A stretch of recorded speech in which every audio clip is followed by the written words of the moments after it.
4 na minuto na makalipas sa alas 4 na umaga. DZRH, magandang umaga Pilipinas sa DZRH Radio, DZRH TV at DZRH Online. Kasama si Kuya Angelo Palmones. Magandang umaga Pilipinas. Luzon, Visayas at Mindanao, magandang umaga po sa inyo at sa lahat ng mga Pilipino all over the world. Kamusta na po kayo? Miyerkules tayo ngayon, ika-6 ng Nobyembre 2024. Sa ulo ng ating mga balita, Bagyong Marcel lumakas pa, signal number 2, nakataas ngayon sa hilagang silangan ng Cagayan. Resulta ng presidential election sa Amerika, inaabangan ng buong mundo. Chief Accountant ng Department of Education umamin na tumanggap din mula kay BP Sara ng sobre na may lamang pera. Chief of Staff ni BP Inday sumibat na patungong Amerika. Tagapagsalita naman ng PAOK na nampal ng POGO worker sa Bataan, nasibak. Temporary ban sa poultry products at mga ibon mula Michigan inalis na ng DA. Menor de edad na kasama nito arestado sa mahigit na 4 na milyong pisong halaga ng shabu sa Taguig City. Magandang umaga, Pilipinas! Kasama natin ang buong radyo natin FM Nationwide, ang ating mga action radio station sa Luzon, Visayas at Mindanao, 91.7 BNFM Radio sa Cebu at 94.3 FM sa Jensen.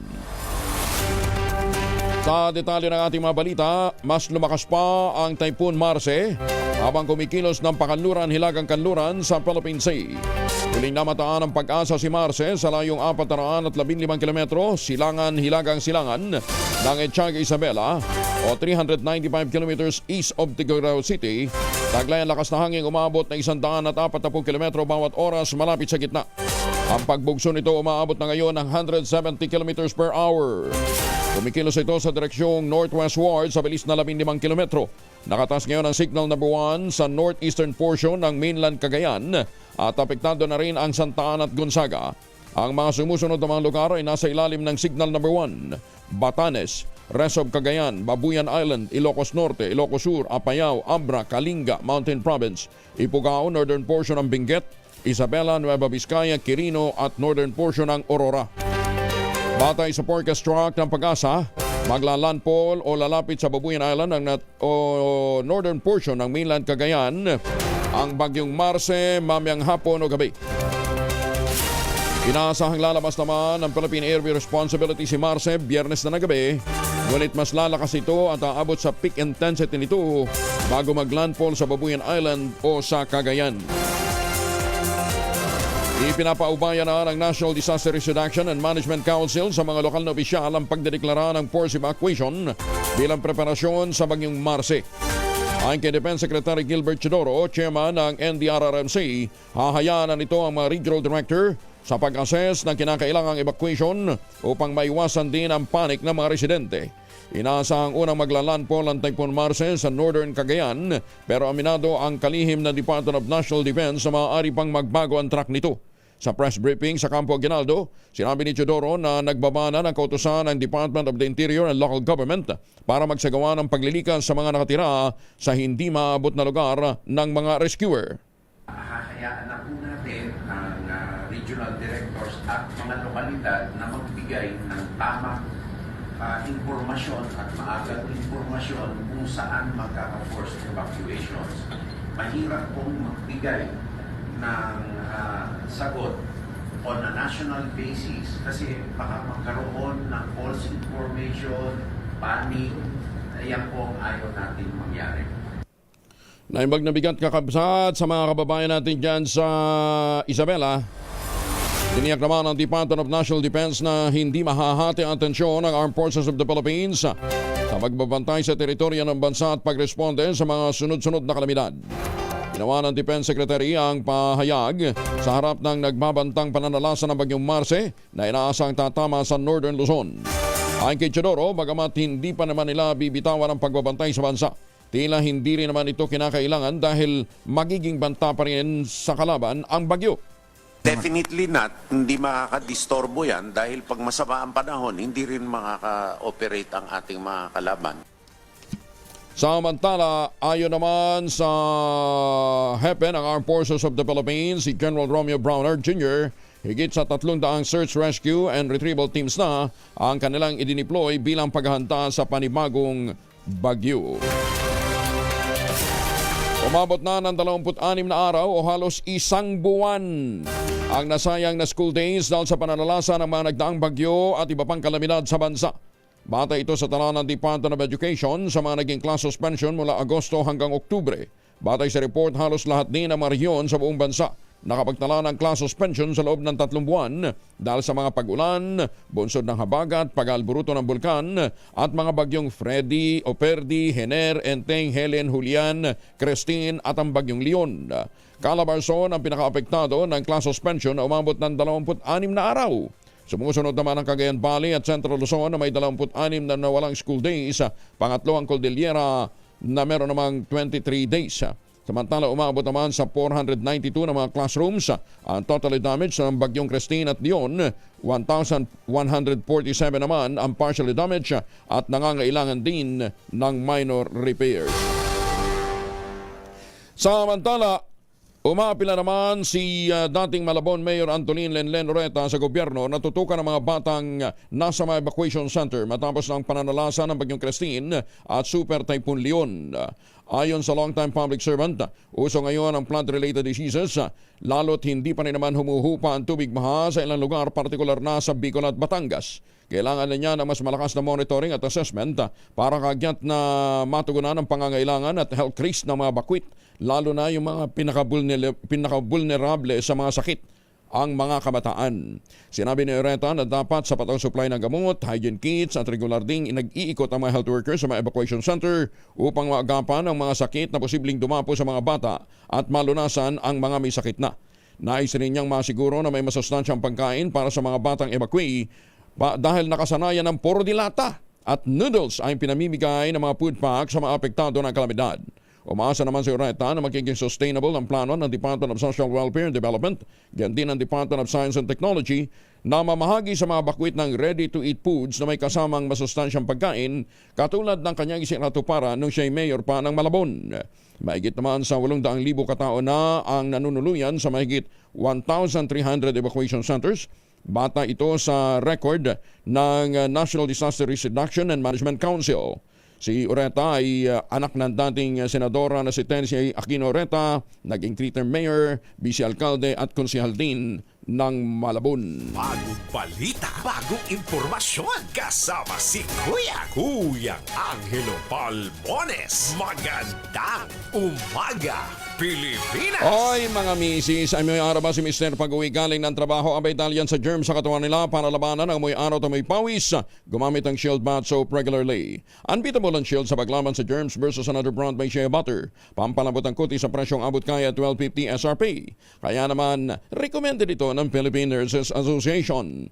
Kaya mga misis ay challenge yung subukan ng Shield Bath Soap. Galit sa sakit may malasakit, sulit na sulit. At habang kayo ho ay nagsashower, gamit ang Shield Bath Soap. Ito na ang ating mahiwagang tunog. Mahiwagang tunog.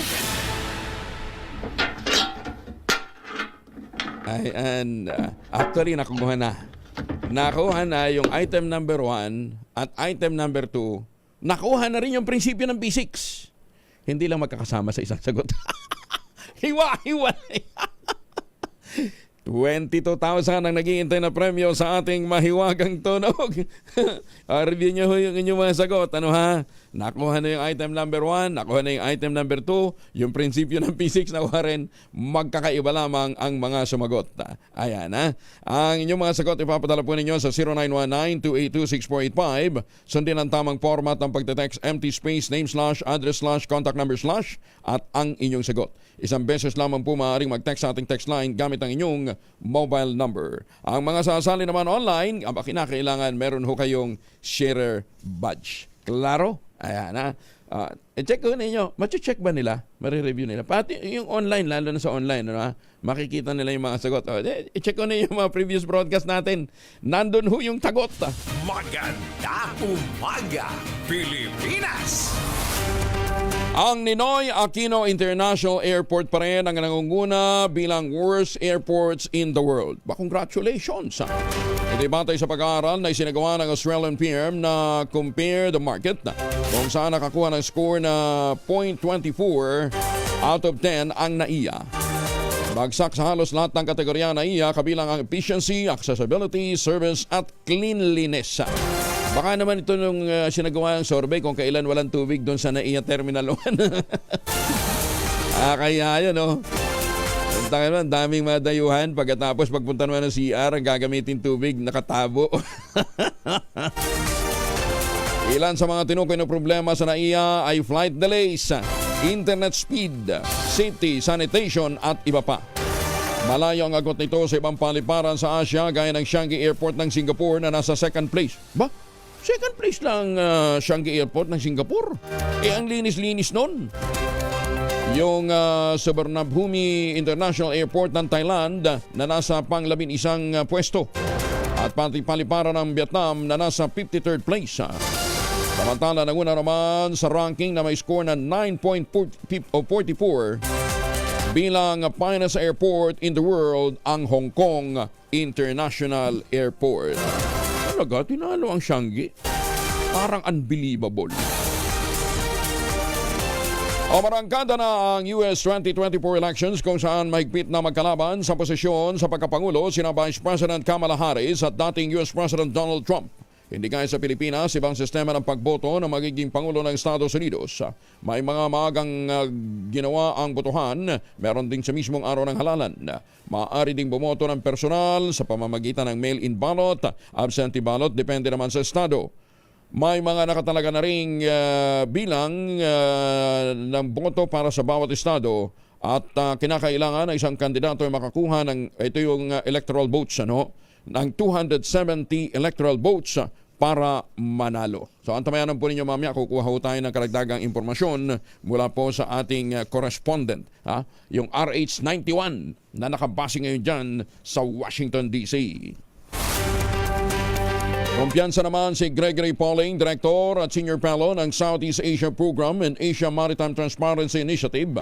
Mananatili ang suporta ng Amerika sa West Philippine Sea oras na mapalitan ng presidente nito. Ngayon man abinado si Pauling na posibleng mas maging mas maging invested si Vice President Kamala Harris sa issue kaysa kay dating US President Donald Trump. Sakali niyang manalo si Harris sa US presidential elections, ipagpapatuloy lamang nito ang nasimulan ni US President Joe Biden. Higit naman sa 18 million pesos na laga ng illegal drugs na samsam sa Cordillera. Detalye na balita mula kay Romy Gonzalez sa RH41 na imbag na bigat, Romy. Nasamsam ng mga otoridad ng higit 18 milyong piso ng halaga ng illegal na droga sa isang linggong anti-illegal drug operation sa Cordillera.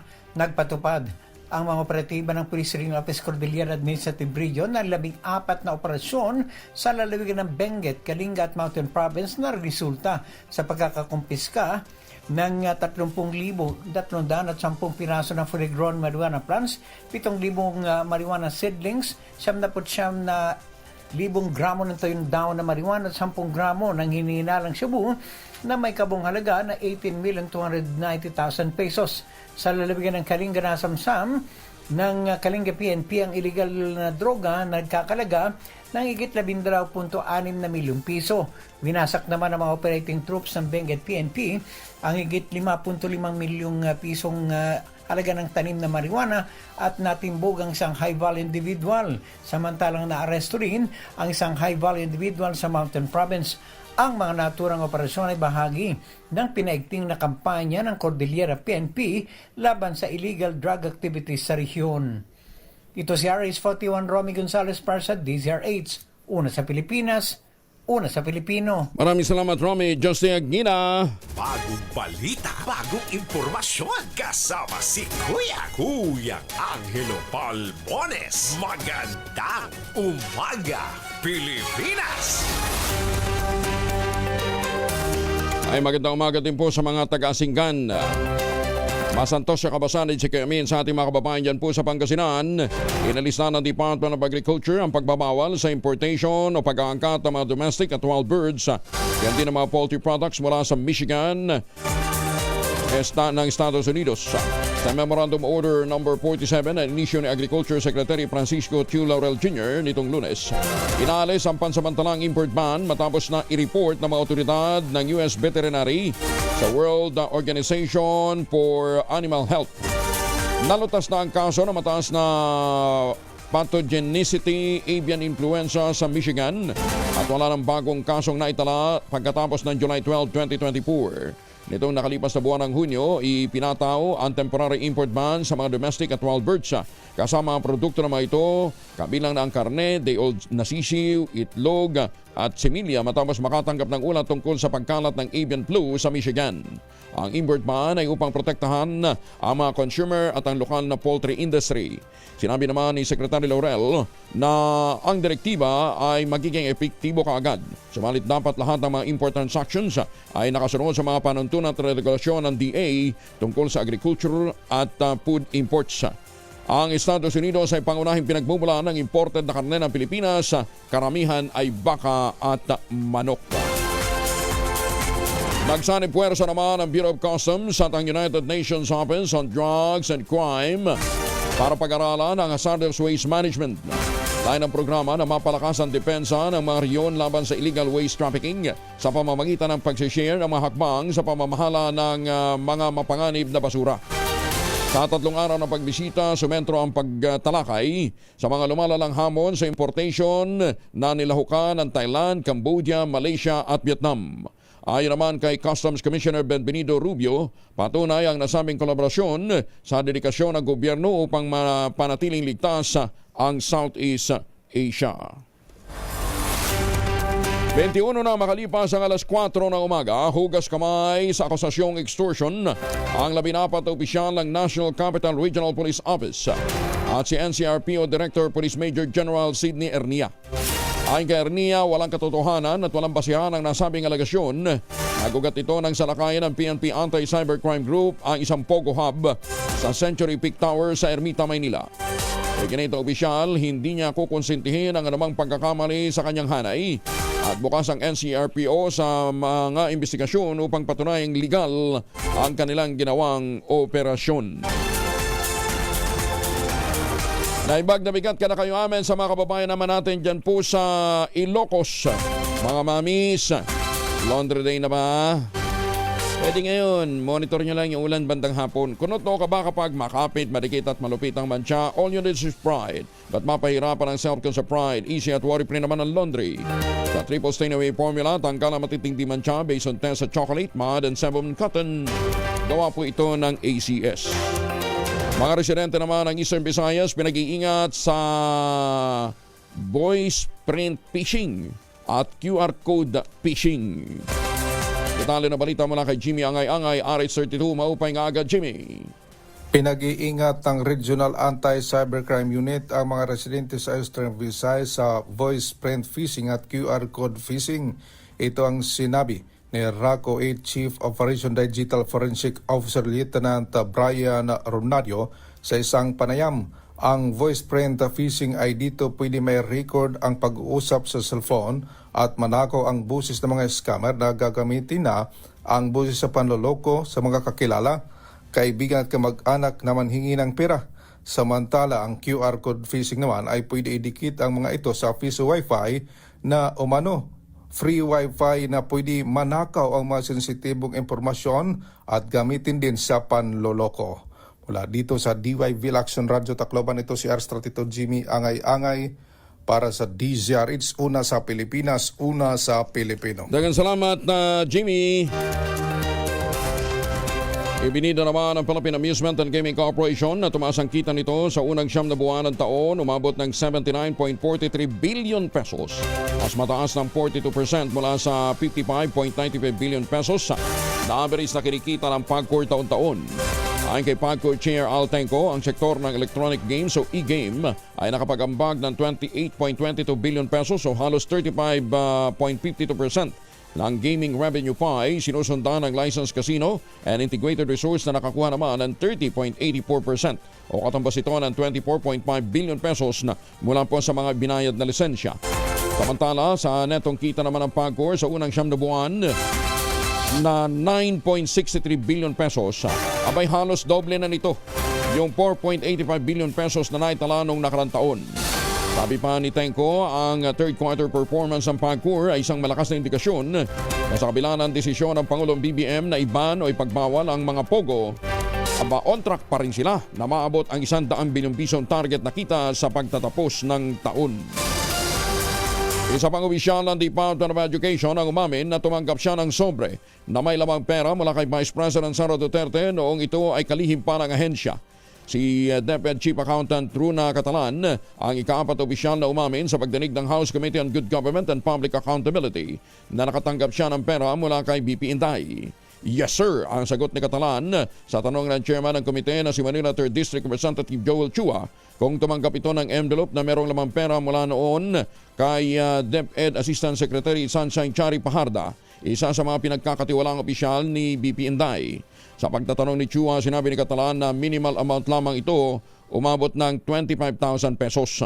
Ayon kay Catalan, si Paharda ang nagbibigay sa kanya ng envelope buwan-buwan mula Enero hanggang Setyembre ng 2023. Inamin din ni Catalan na hiniling sa kanya ni Paharda na pumirma sa liquidation voucher para sa kabuuang 112.5 million pesos na confidential fund ng DepEd noong 2023. Ang voucher ay ginamit sa pagkuha naman ng tseke na pinainka sa Land Bank ng mister ni Paharda na si Edward, ang Special Disbursing Officer ni Duterte sa DepEd. Ang naturang pondo ay nahati sa tig 37.5 million pesos at iningka sa unang tatlong quarter ng 2023. Magandang umaga, Pilipinas! Nanindigan naman ang Office of the Vice President na invalid ang subpoena na pinalabas ng Kamara laban sa kanila o sa pitong opisyal na hindi sumipot sa pagdinig kaugnay ng paggamit ng confidential fund ng tanggapan. Ayon sa OVP, nitong November 4 lamang natanggap ng kanilang tanggapan ang subpoena. Ang petsa ng hearing ay October 28 at wala silang natanggap na subpoena para sa hearing nitong November 5. Hindi rin nalitamang gamitin ang parehas na subpoena para sa pagdinig na may ibang schedule dahil taliwas umano ito sa nakasaad sa Section 8 ng Rules of Governing Inquiries in Aid of Legislation na dapat ihain ang subpoena 3 araw bago maganap ang hearing. 27 makalipas ang alas 4, grupo naman ng mga dumukot na sa Amerikanong vlogger sa Cebuco, Zamboanga del Norte, hindi pa rin umano nagpaparamdam sa pamilya ng biktima makalipas ang 19 na araw. Detalye ng balitang mula kay June Di Makota, Karay 19. Assalamualaikum, June. Alaikumussalam, Kuyang Angel. Dalawang person of interest ang kasalukuyang hawak ng Philippine National Police at patuloy na inimbestigahan kaugnay sa pagdukot sa Amerikanong si Elliot Isman nitong October 17 sa tinutuluyang pamamahay sa bayan ng Cebuco, Zamboanga del Norte. Sa impormasyon mula sa Cebuco Police Office, sa nakalipas na 19 na mga araw, nagpapatuloy pa rin ang search and rescue operations ng PNP at AFP sa bahagi ng Sulu at Basilan. Batay sa pamilya ng asawa ng biktima, wala pa rin umanong tawag mula sa mga kidnappers o pagpapakita ng proof of life sa biktima na nagtamo ng tama ng bala sa kaliwang paa. Sa tulong ng witnesses, nagkaroon ng lead ng PNP at AFP na mahuli ang dalawa sa mga suspect dahil sa namukhaan naman ito ng ilang witnesses na katuwang sa pagtakas tangay ang biktima. Patuloy pang inaalam kung anong grupo itong muling sumabak sa kidnapping business dahil batay sa assessment ng local authorities, matagal na umanong panahon na hindi aktibo ang Abu Sayyaf sa ganitong uri ng aktibidad. Tinitingnan din ang posibilidad kung may kaugnayan sa Abu Sayyaf o ibang extremist group ang dalawang nahuling suspect. Habang binubuo pa ang ilang cartographic sketch para sa pagkakakilanlan ng iba pang suspect. Habang tinitingnan din ang posibilidad na kagagawan nga ito ng ilang extremist group maliban sa Abu Sayyaf. Dumating naman sa bayan ng Cebuco ang ilang tauhan ng FBI at direktang nakipag-ugnayan sa LGU at sa pamilya ng asawa ng biktima. Mula sa Central Mindanao, RH19, June Di Makota para sa DZRH, una sa Pilipinas, una sa Pilipino. Sukran, June. Maraming salamat. Magandang umaga, Pilipinas! 29 na makalipas ang alas 4 na umaga.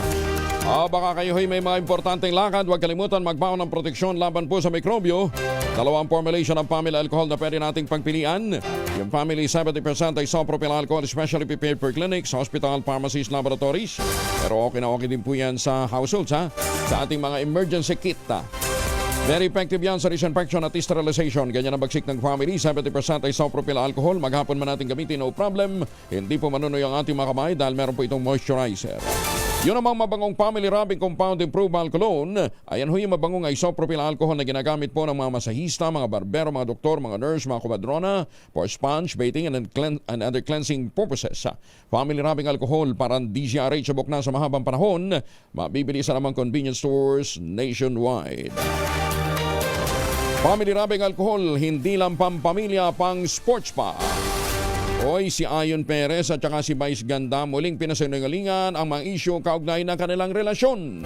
Showbiz muna tayo, detalye ng balita mula kay Morley Alinio. Morley, good morning. Gising na ang showbiz, rampa na Pilipinas. Good morning, Kuya Angel. Sa relasyong Vice Ganda at Ayon Perez, sa simula pa lamang ay alam na nila kung saan sila lulugar. Kung kaya't noon pa man, ang mga intrigang ibinabato sa kanila ay hindi nila pinapansin. Hindi sila apektado at masaya pa rin nagsasama. Pinagtatawanan lang nila Vice at Ayon yung isyong nakabuntis di umano yung aktor. Yung mga isyong unti-unti na raw ngayong naglilihim aktor kay Vice. Yung mga ganon, pinasinungalingan ng dalawa ang mga isyong. Si Vice mismo ang nagsabi, ilang bagyo na ang kanilang pinagdaanan at ilang matitinik na bato na rin ang kanilang nalakaran. Pero eto, masaya pa rin silang magkasama sa isang bubong ni Ayon. Kung meron mang kahilingan, ay isa lang ang wish ni Vice. Huwag nang gawa ng intriga at hayaan na raw silang maging masaya ng kanyang asawang si Ayon Perez. Yan ang ating DZRH Showbiz Hottest News. Ako po si Morley Alinio para sa DZRH, una sa Pilipinas, una sa Pilipino. Babu! Maraming salamat, Morley. Ganda umaga, Pilipinas! 31 makalipas ang alas 4 ng umaga. Magandang umaga po sa mga suki natin all over the world.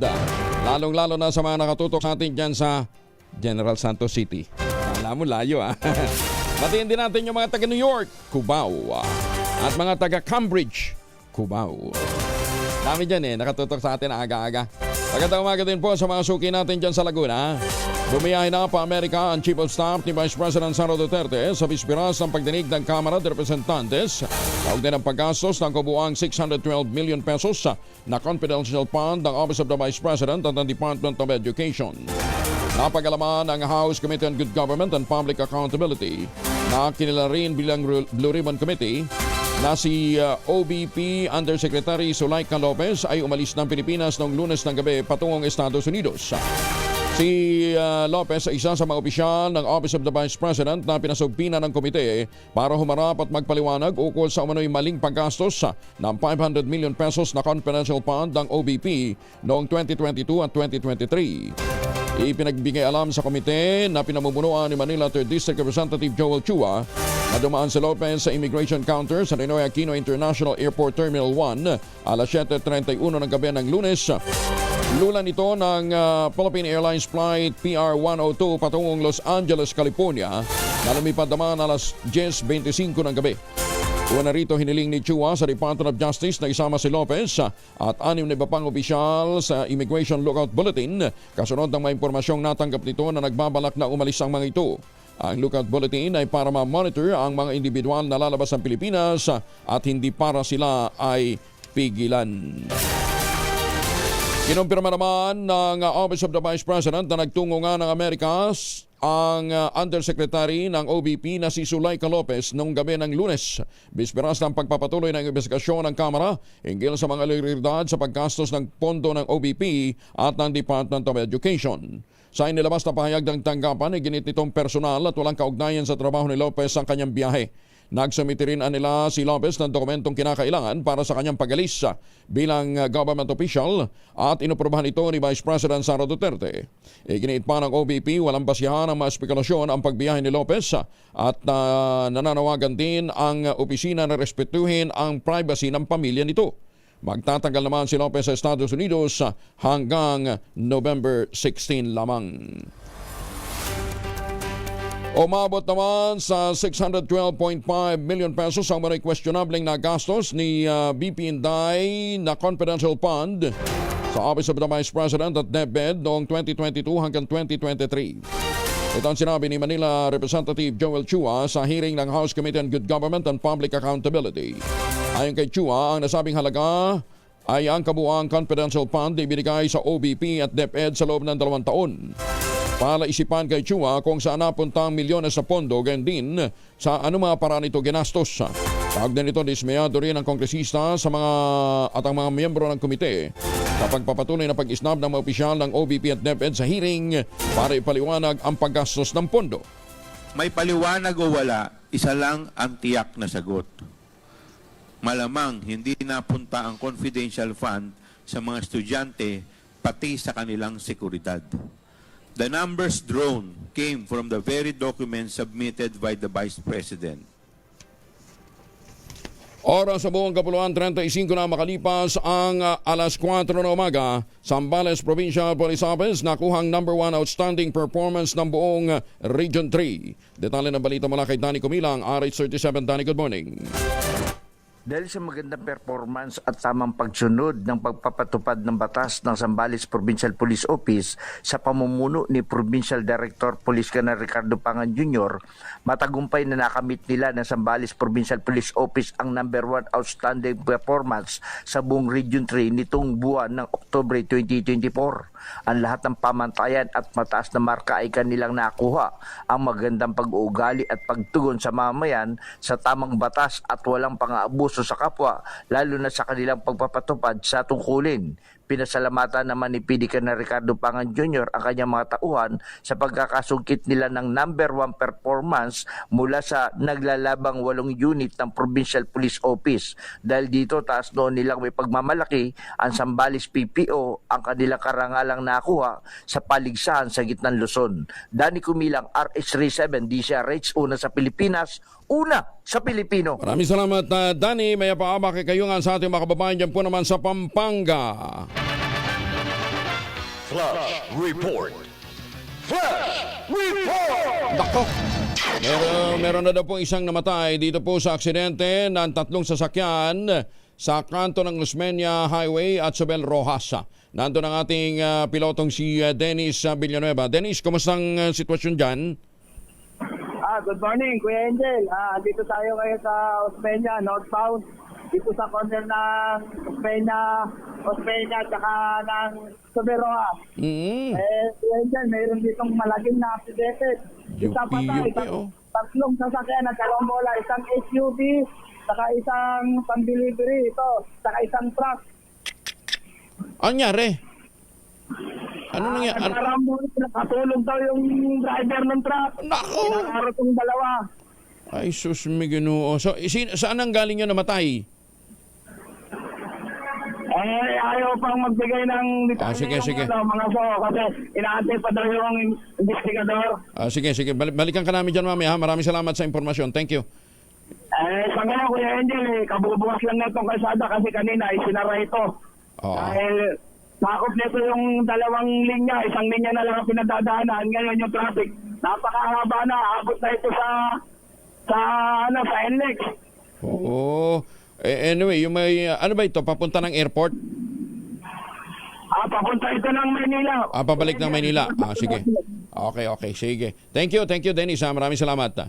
Si Dennis Villanueva, ang mga isa ho sa mga piloto natin, mayroong 3 sasakyan nga po ang na aksidente. Mukhang inararo nga ng truck dahil bandang likod Diyan po sa kanto ng Osmeña Highway at Cebol Rojas, meron ng isang naitalang patay. Magandang umaga, Pilipinas! 39 na makalipas ang alas 4 na umaga. Muling binuhay naman ni Senator Lito Lapid ang Senate Bill 8806 o ang panukalang ideklarang Pampanga bilang Culinary Capital of the Philippines. Ayon kay Lapid, makikita ang pagiging malikhain at matatag na Kapampangan sa pamamagitan lamang ng kanilang pagkain. Mulaan niya sa mga simpleng sangkap nakakagawa ng iba't ibang putahe ang mga taga-Pampanga. Kasarap magluto ng mga Kapampangan. Ibinini rin ni Senador Lapid ang pagkilala sa Pampanga noong 2022 at pagtatanghal sa Angeles City bilang isa sa Best Asia Emerging Culinary City ngayong taon. Mula po sa simpleng sangkap ay nakakagawa po kami ng masasarap na putahe gaya ng sisig, kare-kare, adobong puti, adobong balot, kamaro, burong kanin na paborito ni FPJ at tosino. Nakita naman ninyo ha. Yung mga banat ni Supremo pagdating sa floor ng Senado. Kinatigan naman ni Senator Christopher Bongo ang pahayag ni Senate President Francis Escudero na hindi nadadagdagan ang pondo ng PhilHealth sa 2025. Ito ay maliban na lamang kung gagamitin ng maayos ng ahensya ang pondo nito para mapabuti ang mga benepisyong pangkalusugan sa mga Pilipino. Ayon kay Senator Go, kailangan munang mabigyan ng prioridad ng PhilHealth ang paggamit ng available nitong pondo bago humirit ng dagdag sa ilalim ng 2025 General Appropriations Act. Hindi niya magiging patas kung tatasan pa ang subsidiya ng ahensya ngayong sobra-sobra pa nga ang pondo nito habang patuloy na naghihirap ang mga Pilipino sa pagbabayad ng medical bills. Iginit pa ng Senador, dapat siguraduhin ang ahensya na ang bawat sentimo ng pondo nila ay napupunta sa tamang benepisyo at serbisyo para sa mga tao dahil ang kawalan ng maayos sa paggamit ng budget ay nagdudulot nga ng malaking problema. Dapat din ho siguro susugan natin yung pong mga programa para ho naman sa pagpapalakas ng sektor ng ating agrikultura. Kaya natin yung ginawa ni Dr. Helen Tan. Abay, mantakin ho ninyo yung mga planting material na kakao galing Davao. Talagang hinakot ho ito para maitanim sa ilalim po ng mga nyugan. Kaya ngayon nagpo-produce na ho sila ng dekalidad na kakao beans. Pinaprocess yan para maging tangerine chocolate. Ang tangerine chocolate po ay brand ng mga magnaniyog dyan po sa lalawigan ng Quezon. Available po ito sa 0919-095-5935. Ang sabi nga po ni Dr. Helen Tan, sino bang magmamalasakit sa Pilipino kundi ang Pilipino. At ang bawat bili ho natin ng tangerine chocolate ay nagbibigay po ng dagdag na lakas ng loob sa ating pong mga kababayang magsasaka na magsaka, magtanim ng iba't ibang mga agricultural products para masiguro natin ang food security. I-check ko ninyo yung 10 variants po ng tangerine chocolate na mga raw material ay gumamit din po ng ani ng mga magsasaka. Check po ninyo sa tangerinechocolate.ph. Tangerine chocolate 100% gawang lokal but taste and looks global dahil tinulungan po ito ng Department of Science and Technology at ng Department of Trade and Industry. Sabi nga po ni Dr. Helen Tan, ang bawat tangkilik natin sa tangerine chocolate ay magpapalakas sa hindi lamang sa loob ng ating mga magsasaka kundi sa ating ekonomiya. Alas 4:42 ang oras sa buong kapuluan. 34 na makalipas ang alas 4 ng umaga, oras na para tayo po'y mag-ultamayo. Pero ang sabi ho ng mga eksperto, 2 kapsula, 1 oras bago matulog. Yun yung pinaka-efficient na paraan para po sa pag-achieve natin ng mga benepisyo po ng ultamayo. Ano ba itong ultamayo? Ang ultamayo po ay postbiotic with Lactococcus lactis strain plasma na inaral po ng mga dalubhasa sa Japan. Kaya yan po hindi kwento kutsero, dumaan po sa mahabang clinical trial.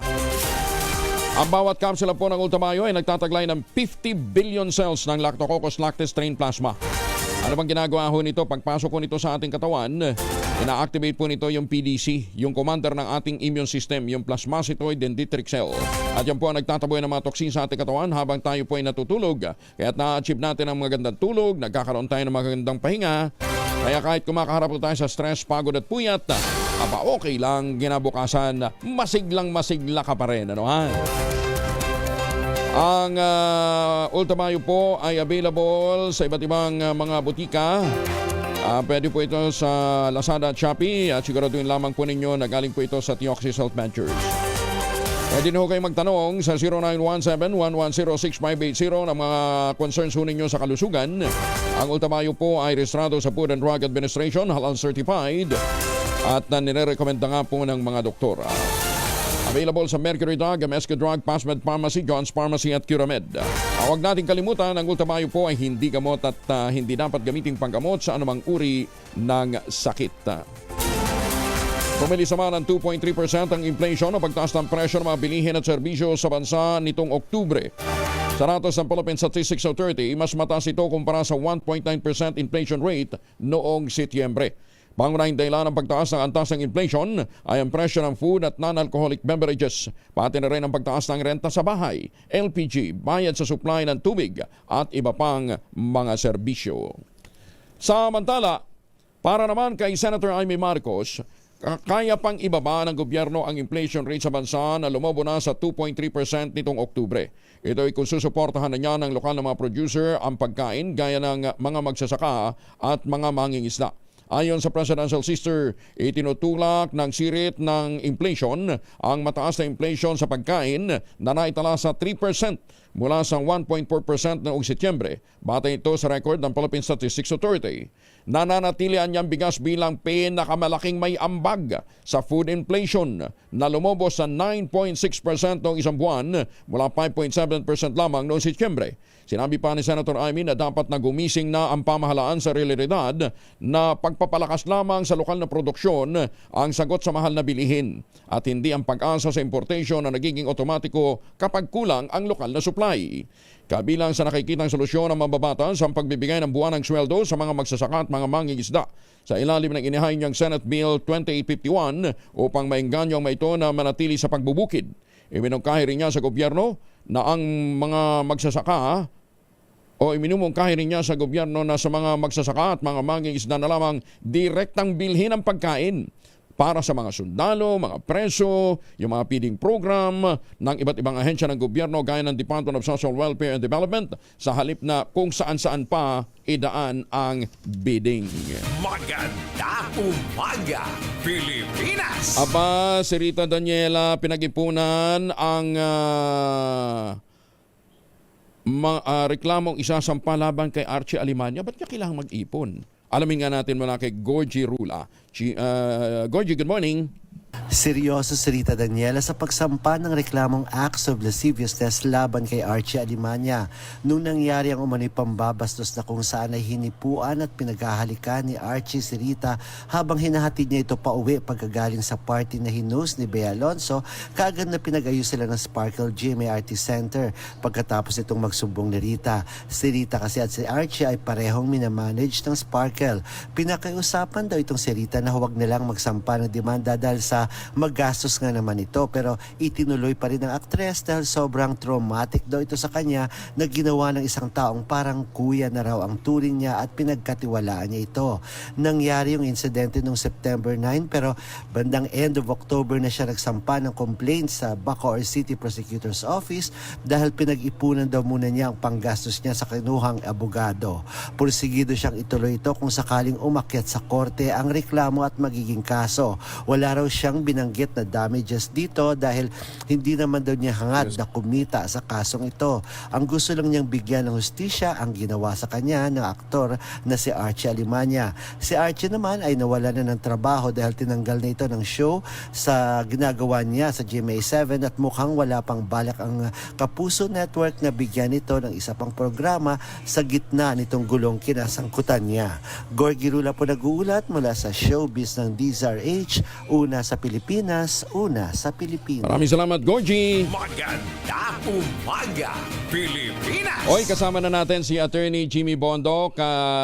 Ito po ay dating Vice President po ng PAGCOR, Vice President for Corporate Social Responsibility ng PAGCOR. Attorney Jimmy, magandang umaga po sa inyo. Kong, magandang umaga po sa inyo at sa lahat ng inyong mga masugid na tagapakinig. Good morning, everyone. But hindi kita nakilala. Ba't may mga puti-puti na yung buhok mo? Ba't palagay ko lighting lang? Lighting lang ba yan? Oo. Anyway. Pero ano talaga, hindi natin mapipigilan ng kamay ng orasan. Ayan.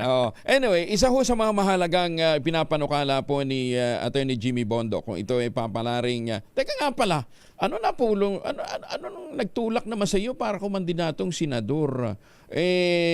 Sa dami naman ng na-accomplish mo na, mga nagawa mo na, bakit ngayon sasabak ka sa politika? Alam nyo, Kong, pag tinatanong sa akin yan, kuminsan ayaw ko nang sagutin kasi baka walang maniwala. Hindi, but seriously. Pero ang totoong dahilan is ay sa lahat po ng ginawa ko sa buhay ko, it's always a result of prayer. Always. A result of reflection tsaka calling, no? Kung may calling ay ang lahat ng tawag sa akin dininig ko eh. So awa ng Diyos, hindi pa naman ako natitisod. So ito po, it was a real calling. Alam nyo, involved naman talaga ako sa politics on the fringes sa tabi-tabi, matagal na. Ngayon, nung nakapag-abugasya na rin po at nag-serve sa PAGCOR for 6 years, parang nakita ko meron naman akong yata na maiaambag. Depende po sa taong bayan yan. Okay. So, ang kapartido nyo si...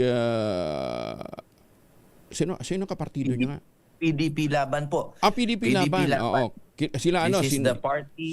Well, this is kilala po to as the Duterte Party, no? Dahil dito siya tumakbo dati.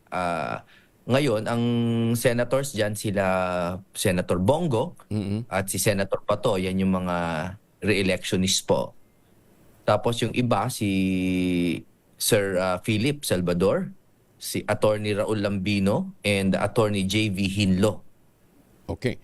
Yan ang slate namin, 6 lang. Okay. Anyway, isa ho sa mga nakita kong gusto nyong isulong, gawin nating parang powerhouse sa larangan na economy ang showbiz o ang industriya ng entertainment. Para bang Hollywood, Bollywood, di ba? Paano gagawin yon, Attorney Jimmy? Kung gusto po nila ng mabilis na sagot, pondo. Pero ang mahabang sagot, kaayusan. Kasi po yung ang showbiz at lalo na music, no, dahil biased po ako, inaamin ko naman, that's a labor force. No, it's a labor force. And right now hindi organized 'yan. Also it's an economic force. Nakita niyo naman po nagawa ng K-pop talagang buong mundo. Buong mundo. Buong mundo. Ako po, pasensya na po, bias po ako na Filipino artist, mas magaling po tayo doon. Sa totoo lang, magalit na po yung magagalit. Mas magaling po ang mga Pilipino, ang dugo ng musikong Pilipino. But what we lack is the formal training and siguro governmental support. So, hindi ko na pahabain yung paliwanag. Ang pinakamaganda, tingnan na lang natin yung template ng K-pop, ng Hollywood, ng Bollywood. At makikita natin na underutilized pa ang labor force na ito. Okay. Obviously, na-review niya na ho yung mga ginawa ho ng... pero ang Amerika kasi, halimbawa, ang Hollywood, may mga investor talagang nagbuhos ng pera diyan Kasi hindi naman ang paggawa ng pelikula o ang paggawa sa music pa lang, paggawa ng music nangangailangan talaga ng malaking pondo So, meron ho ba tayong nakikitang incentive na pwedeng ibigay sa mga potential investor na willing pumasok sa industriyang ito? Well, alam nyo, lagi namang at the fingertips of Congress is always tax incentives. Okay. No, pero aside from tax incentives, yung mga private-public partnerships naman talaga, hindi naman po bago yan Hindi lang siya ginagamit pa para sa sining, no? To simplify, ganito po yan Kilala po ang Pilipino bilang artist. Pero walang kilalang modern art form. Yung pangkaraniwang tao, dahil po tuwing may sumisikat sa atin, it is because meron tayong ginaya po na awitin o na singer o ganyan. Magaling tayong gumaya dito, magaling tayo sa mga covers, ganyan. So maganda pong sana mag-define tayo kung sino ba yung, ano ba yung ordinaryong Pilipino, yung modern day ordinary Pilipino, ang daming magaganda at gwapo sa atin, mababait tayo, magaling tayo sa maraming lengguwahe. We should use that para ma-entice sa mga tao na pumunta dito, manood ng mga sine natin, ang gagaling natin. Pero it's really about funding, but it's not just funding, it's also direction. Kailangan may magbigay ng direksyon kung ano tayo. Oo. Kasi yung guild, hindi naman yun, private yung guild na yun, hindi naman yun government institution. Ang government institution na nakatutok sa atin ngayon, MTRCB, which is regulatory. Well, regulatory. Well, meron namang NCCA, no? Pero kasi para sa akin po, it's not enough to have the commissions. Diba? Marami naman pong commission and they are good commissions. Pero kung hindi naman natin popondohan at hindi bibigyan ng direktiba at hindi lalagyan ng strong governmental support, wala din. Diba? Wala din. Magkano so, ayun po. Magkano bang pondo ng NCAA? Baryang-barya yata. Yan. Pero dapat yun bigyan. Tsaka yung mga guild na private, palagay ko pwede naman bigyan ng mga government grant yan. But I think the private and the public ay dapat magkasundo. At least, ano ba yung isang imahe ng modernong Pilipino na gusto nating ipakita at ipamalas on a global stage, no? Ang daming magaling Ang daming magaling. At saka ang daming paraan din ho para magamit ang sining o ang musika para sa iba pang mga undertakings, hindi lamang ho para sa entertainment, Yes. Alam ho ninyo si Attorney G. Pasko, medyo nandito po yung mga kamag-anak natin. Ibigay niyo sa amin. Ibigay niyo sa amin yung schedule para maano natin, ano tawag dito, balita din ho natin at para makatulong yung ating mga kababayan na gustong maging bahagi dito sa fundraising activities na ito for a cause na inyo pong itataguyod, Attorney Jimmy. Nako, it would be my honor, malaking karangalan po na kami ay ma-promote sa inyong programa. At alam mo, I want to to give naman pride sa mga Filipino artists na kuminsan sila ay walang-wala din. Pero tumutugtug pa ng libre para sa mas wala. Alam niyo, ang daming ganung kwento, honest. Ang daming ganung kwento pero ironic, the singers are the unsung heroes. Ironic yan sa akin. Pero siguro yun ang role ko ngayon sa daigdig na to. So tutuloy-tuloy lang kami sa mga fundraiser. Yan. Basta bigyan nyo kami ng schedule para maipaabot natin sa kanila kung saan kayo pupunta at paano sila makakatulong, makapag-aambag dito sa napakagandang advocacy. Mantakay ninyo, tama ka kung sino pa yung mga kapuspalad tumutugtog for fundraising para doon sa mas walang-wala o doon sa mas mga nangangailangan. Ay nako, yes. May mga nakakayak na kwento dyan pero tsaka na maaga pa Attorney Jimmy, baka makita. nasa inyong pagkakataon ngayon na kausapin po yung ating mga kababayan. Tungkol po ba sa aking whatever na gusto mong iparating sa kanila dahil alam mo ninyo si Attorney Jimmy, silent worker ito ever since Kahit nga yung mga outreach project dati ho ng PAGCOR Ito nandun lang sa isang gilid nakikipagkamay-kamay tapos he never brags about himself. Kaya sa pagkakataong ito, ako na magsasabi sa inyo, yabangan nyo ng konti, Attorney Jimmy, na si Attorney Jimmy Bondok, hindi ho silent, efficient worker, but there's more na pwede ho niya pong ialok sa atin. Alam niyo po mga kapatid, Kong Angelo at sa mga tagapakinig ninyo, ako po ay napakakaraniwang tao. Ako po ay isang tao na lagi lang nakikinig sa panalangin. At ang buhay ko, unti-unti lang talaga umunlad. Hindi po ako showbiz royalty, pero nagkaroon po ako ng hit sa pagsusumikap. Independent po yun, wala akong record label noon. Hindi rin ako network star. Alam niyo po, hindi rin ako political royalty. Ang maraming nagsasabi, daw ako ni Duterte, alaga, ganon. Pero kung bubuksan niyo po yung puso ninyo at isipan, sinasabi ko po sa inyo, hindi po. Nagkakilala lang kami dahil ginawa ko siya ng awitin. At bunga ng awitin na yon ay nakita niya yung aking taus-pusong pagsuporta at paniniwala sa kanyang mga paniniwala. With all due respect sa iba ninyong mga pagtingin kay Pangulong Duterte. Pero hindi po ako showbiz royalty, hindi rin ako political royalty. Pero ako ay pinapasok ng mga Duterte dahil nakita nila, hindi nagnanakaw to At ito'y napapagkatiwalaan natin sa mga campaign funds. Baka siguro bigyan pa natin ng konti pang katungkulan. At unti-unti ko lang pong pinauusad ang buhay ko. Katulad po ninyong lahat. Tinitingnan ko kung kaya ko mag-aral ng batas, sinubukan ko, naging abogado po ako. Wala rin pong abogado sa pamilya namin. Wala po akong relative na may-ari ng law school. Wala po. So siguro to sum up, iboto nyo man po ako o hindi, gusto ko lang po malaman ng lahat na bilog po talaga ang mundo sa taong nagsusumikap. At gusto ko, kahit hindi nyo ako iboto, basta po maitanim sana sa puso ninyo na bilog ang mundo. Napakasarap po na mensahe yun na maiwan ko na sa inyong lahat. Lastly, kung ako po ay pagkakatiwalaan ninyo, gusto ko lang po tingnan nyo yung track record ko na hindi po ako yumaman sa serbisyo. At talaga pong mahal na mahal ko ang Pilipinas. Gusto ko po talagang paunlarin yung Pilipinas na 49 years ko nang nakikita na ikot-ikot ang problema. And I promise, I know some, not all, of the solutions. Hindi po natin kailangan drastic changes, yung mga malalaking pagbabago. Hindi po.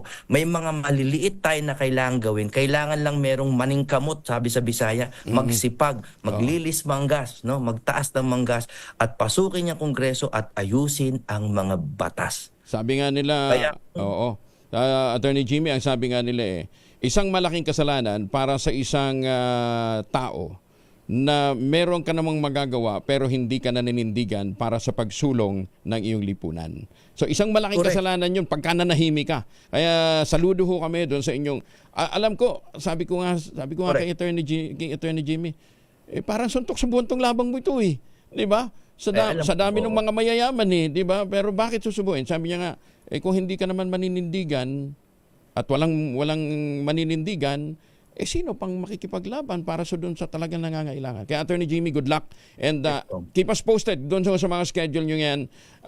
Kasama nyo ho kami dito sa laban na ito. Attorney Jimmy, thank you for joining us. Hihingi lang po ako, ipagdasal nyo lang po ako. Ayan. Thank you, Attorney Jimmy. Maraming salamat. Ay, teka muna. Kamag-anak mo ba si Tunying? May nag-text kagad sa akin. Bakit hindi?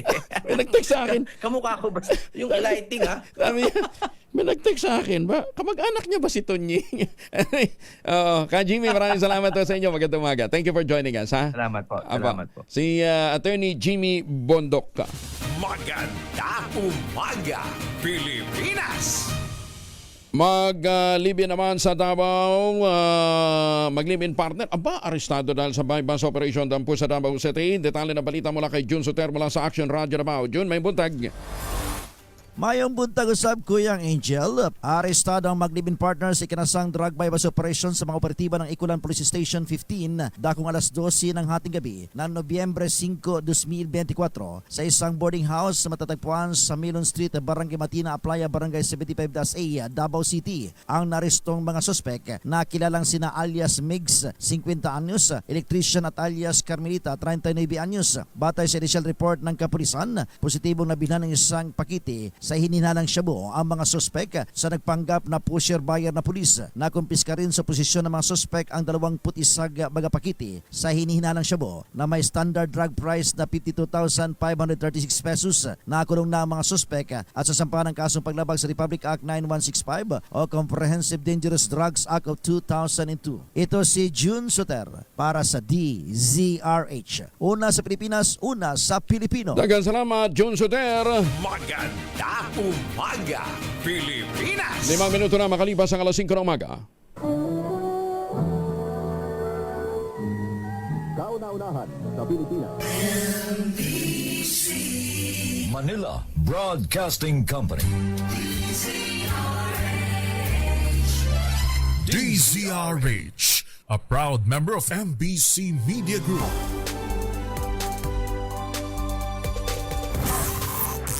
DZRH, magandang umaga Pilipinas sa DZRH Radio, DZRH TV at DZRH Online.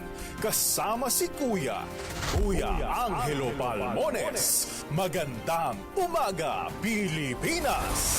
6 na minuto na makalipas ang alas 5 ng umaga, suspendido si Presidential Anti-Organized Crime Commission spokesperson Winston Casio matapos manampal ng isang Pilipino POGO worker sa Bataan. Sa panayam ng programang Damdamin Bayan, sinabi ni PAOK Executive Director Gilbert Cruz na isinailalim muna sa administrative investigation ang spokesman ng PAOK. Kaya nga with that, sabi ko, isa-subject kita ng investigation. And while the investigation pa, kailangan i-relieve muna kita and I will place you administrative relief ka muna at tatanggalin kita bilang spokesperson ng PAOK habang naiimbestigahan ka namin. Kwento daw kasi ni Casio, nagawa niya lamang ito dahil sa pagkainis sa naging hindi magandang asal ng hinuling POGO worker matapos na malamang i-release na sila. Pinapili pa daw si Casio ng POGO worker kung kakasuhan ito ng unjust vexation o sasampalin na lamang. Bagay na sinagot ng biktima na sampalin na lamang siya. Ayon pa kay Cruz, pinagsabihan niya si Casio na huwag ituloy na lamang ito o na dapat ay ituloy na lamang nito ang naisip na paghain ng kaso sa halip na manakit ng ibang tao. Yung mga Pilipino po kasi, nung ma-process po namin sila, i-release na po namin sila. Ngayon, nag-iiyawan po yan at merong mga iba na talaga nagmumura at yung iba po nagde-dirty finger. So, hinahanap po yun. Ngayon, nung makita po yung kinausap ni Dr. Casio at sinermonan. Ngayon, yun nga, after ng sermon, umami naman daw po yung tao. Pinapili siya kasi, sabi kasi nung i-demanda siya, o okay ka ba kung ano ba ang gusto mo, i-demanda lang namin o sampalin na lang. Pero sabi ko nga, kahit sana na lang, pinailan na lang natin ang kaso, hindi mo na lang sana nasaktan. Samantala, the work is far from over. Kung ang pag-uusapan ay pagsusulong ng krusyal na papel na kababahihan sa seguridad at kapayapaan, hindi lamang sa Pilipinas kundi maging sa buong mundo. Ito naman ang sinabi ni Senator Amy Marcos sa katatapos pa lamang na ministerial level ng International Conference on Women, Peace and Security. Sinabi ni Senator Amy na sa simula ng pag-adapt ng United Nations ng Security Council Resolution 1325 noong Oktubre ng 2000, nagkaroon na ng makabuluhang hakbang para makilala ang mahalagang gampanin ng mga kababaihan sa lipunan. Pero malayong-malayo pa niya ang lalakbayin upang lubos na maibigay ang pagkilalang nararapat sa mga babae sa usapin ng peace and security. Idiniin pa ni Senator Marcos na mahalagang mapabilang ang mga babae sa mga usapin at mga inisyatibang pangkapayapaan sa mundo. Lalo't na higit na 26% lamang anya ng signatories sa 50 peace process ang kumakatawan sa mga ito. Pero hanggat committed niya ang Pilipinas, may pag-asa na malapit nang maabot ang isang mundong malaya mula sa giyera, gender-based violence at diskriminasyon. Pinapiyas ang budget ng OBP para sa 2025, inadapt na lamang ng Senado. Yan po ay ayon kay Senator Grace Poe. Detalye na balita mula kay Raymond Paa sa RH28. Raymond, good morning. Sinuportahan ng Senate Committee on Finance ang pagtapyas ng Kamara de Representantes ng 1.3 billion pesos na proposed budget ng opisina ni Vice President Sara Duterte para sa 2025. Sa orihinal na budget ng OVP na 2.037 billion pesos ay naging 733.198 million pesos na lamang. Ayon kay Senator Grace Poe, na siyang chairperson ng Senate Committee on Finance, maraming beses silang nakipag-ugnayan sa Office of the Vice President at humingi ng mga dokumento para ipaliwanag at idepensa ang kanilang budget, ngunit wala silang natanggap na sagot at anumang dokumento. Dahil dito ay napagdesisyonan na ng komite na i-adapt ang inaprobahang bersyon ng Kamara de Representantes na nakapaloob sa General Appropriations Bill. Ang kinaltas na 1.3 billion pesos sa budget ng OVP ay nilipat na pang-ayuda ng Department of Social Welfare and Development at Medical Assistance to Indigent Patients ng Department of Health. Ang 6.352 trillion peso budget para sa taong 2025 ay inisponsoran na ni Senador Poe sa plenary kahapon bago ang plenary deliberations sa araw na ito. Ito si RH28 Raymond Dadpaas para sa DZRH. Una sa Pilipinas, una sa Pilipino. Maraming salamat, Raymond. Samantala, kumbinsido naman ng isang babaeng mababatas sa sapat na ebidensyang nakalap ng House Committee on Good Government and Public Accountability upang makapagharap ng reklamong malversation laban kay Vice President Sara Duterte kaugnay ng irregularidad sa paggamit nito ng confidential fund ng Department of Education. Sa pagdinig nitong Martes, sinilip ni Congresswoman Gerby Luistro ng Batangas ang paggamit ng confidential fund ng DepEd laban sa insurgency at meron manong nawawalang 10.4 million bukod pa sa ibang natuklasang irregularidad. Ayon kay Luistro, hindi malinaw ang pagkakagastos ng 15.5 million pesos na halaga ng confidential fund ng DepEd. Matay sinamitin itong dokumento sa Commission on Audit. Pinag-iingat naman ng Komandrona Party List sa mga Pilipino sa mga binibiling dekorasyon, mga pampailaw ngayong panahon ng Kapaskuhan.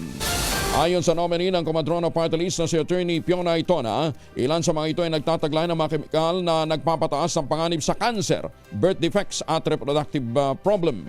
Iniimbawa ni Itona nakita sa parol na sandamakmak na cadmium concentration, isang human carcinogen na nakakaapekto sa kidney, skeletal at respiratory system. Ganyan din ang taglay na LED ng Christmas lights na nagdudulot naman ng neurotoxicity at potential harm sa breastfed o mga hindi pa naisisilang na mga sanggol. Kasabay nito, pinapayuhan ang kinatawan ng Komandrona Party List ang publiko na maging maingat. Tiyaking naguhugas ng maigi ng kamay gamit ang Shield Bath Soap upang ligtas matapos na mag-assemble ng Christmas decoration at siguraduhin din na hindi ito paglalaroan ng mga bata, lalong-lalo na yung mga pailaw Kasabay nito, pinapayuhan din ang kinatawan ng Komandrona Party List ang publiko na tiyaking maghuhugas na maigi ng kamay matapos na gumawa ng mga pagdedecorate ng ating bahay ngayong Pasko. Idiniin ni Atona na maski ang low-level LED exposure ay merong adverse effect sa cognitive abilities ng mga bata kabilang ang development delays habang posible anyang maipasa ng buntis ang toxin at chemical sa kanyang sanggol. Ang Komandrona Party List ay binubuo ng mga frontline health workers gaya ng mga komadrona, nurse, pharmacist, doktor, mga researchers at iba pang mga professional at stakeholders na nais garantihin na makakarating hanggang sa mga malalayo at liblib na lugar ang basic health services. Maganda umaga, Pilipinas! At ano naman po ang lakad natin ngayong araw na ito? Tiyakin na meron ho tayong proteksyon laban ho sa mikrobyo. Dalawang formulation ng family alcohol na pwede nating pagpilian. Yung family 70% isopropyl alcohol, especially prepared for clinics, hospital, pharmacies, laboratories, pero okay na okay din po yan sa mga households. Very effective sa disinfection at sterilization. Ganyan na bagsik ng family, 70% isopropyl alcohol. Maghapon man natin gamitin, no problem. Hindi po manunuyo ang ating mga kamay dahil meron po itong moisturizer. Yun namang mabangong family rubbing compound improved alcohol. Abayan ho yung mabangong isopropyl alcohol na ginagamit ng mga masahista, mga barbero, mga doktor, mga nurse, mga komadrona for sponge, bathing, and other cleansing purposes. Family rubbing alcohol parang DCRH subok na sa mahabang panahon, mabibili sa namang butik at convenience stores nationwide. Family rubbing alcohol, hindi lang pampamilya, pang sports pa. Maganda umaga, Pilipinas! Alas 5:14. This time check is brought to you by Maganda umaga, Pilipinas! 18 na makalipas ang alas 5 na umaga. Oy, kasama na natin mula po sa Washington DC si RH91. Bininyagan ni Mayor Teo kahapon RH91, dating Kamala Commissioner Gregorio Larrazabal. Goyo, magandang umaga po sa inyo. Mike Buntag, salamat sa pagtawag. Apo, as we speak, yes. Kumusta na ang canvassing? Nagka-canvass na sila o ongoing pa ang botohan? Wala pa. Wala ongoing pa. The polls will end mga 7 o'clock tonight. Okay. No, 8 o'clock tonight. 8 o'clock tonight. Pero depende kasi yan sa county kung ano sistema nila. Then they'll consolidate the votes per polling place. Then submit it to the election officials. So, siguro malaman ng resulta siguro late tonight, but hindi pa kumpleto yan because may mga mail-in votes na bibilangin pa, yung absentee votes, babilangin pa yan, yung mga early voting, yung mga ballots na mail or na-cast before, bibilangin pa yan. So, medyo mahaba-haba pa yan ng konti. Kumpara sa Pilipinas, medyo within a few hours, alam na natin yung resulta. So, 8 o'clock ng gabi ngayon dyan, anong oras na ngayon dyan? It's about 4:19 pa. Ng hapon. Yes, ng hapon. 4:19. So 4 hours pa bago magsara yung mga voting precinct. Yes. In fact, kanina, we visited some voting centers. Kasama ko yung mga election officials ng Indonesia. We visited some polling places in Maryland and Washington, D.C. We looked at it. We witnessed the process of voting. Nakita namin mga tao na boto na pumipili sila anong machine gusto na gamitin pag boto. Next, nakakatuwa kasi yung mga first time voters mag-announce yan it's a first time voter. Everybody papalakpak yan, mag-clap yan kasi to encourage them, di ba, na bumoto sila na. So hindi lang isang machine? May iba-ibang machine? Hindi kasi ibang technology. Okay, so for example, iba-iba, for example, yung sa presinto sa Maryland, ang pagpunta mo doon is you can have a choice of either mag-fill in ka, pareha sa atin, mag-shade ka sa balot, i-feed mo sa machine. Pero kung gusto mong touchscreen, mayroon touchscreen din doon. So, pipili ka nung gusto mong gamitin na makina. Ayos ha? Hindi isang sistema. Yung isa, hindi isang system. At yung isang presinto na pinuntahan namin dito sa Washington, D.C., ang kagandahan doon may on-day registration. So for example, hindi ako botante, di ba? Gusto ko bumoto. Pwede ako mag-register right there. Right there. Parang ngayon kaagad, yung araw, mag-register ako para makaboto ako. Ayos. Ganon sila ka-mature, ha? Wala naman naghakot. Walang naghakot ng botante. Wala. Alam mo, wala hakot kasi dito, alam mo sa US, yung election day nila, hindi holiday. So, pagpunta namin doon, bakit walang tao? Alas 10 pa lang ng umaga. Mga tao, may pasok pa. So, maraming tao, mga lunchtime. Pagkatapos, mga alas 6, dadami na yan. Kasi pagkatapos ng trabaho, pupunta sila sa presinto. Ayos. Sige, tawagan ka namin uli mamaya. Akala ko kasi sarado na yung sarado na yung voting precinct, ha? So 4 hours from now magsasara. 4 hours pa from now. Sige. Okay. In the meantime, dagang salamat, ha. Thank you for the update. Salamat RH. Maraming salamat, RH91. RH91. Thank you. Salamat. Okay. Si Attorney Goyo Larrazabal. Thank you. Maraming salamat. So mamaya siguro sa mga susunod ng mga programa natin, kukuha din nito tayo ng update mula po sa ating official correspondent dyan. Ang ating RH41 dyan po sa Washington, D.C. Magandang umaga, Pilipinas! Teka nga pala, naghahanap ba ng magandang investment opportunity din sa Pilipinas? Yung pong mga kababayan natin dyan sa abroad.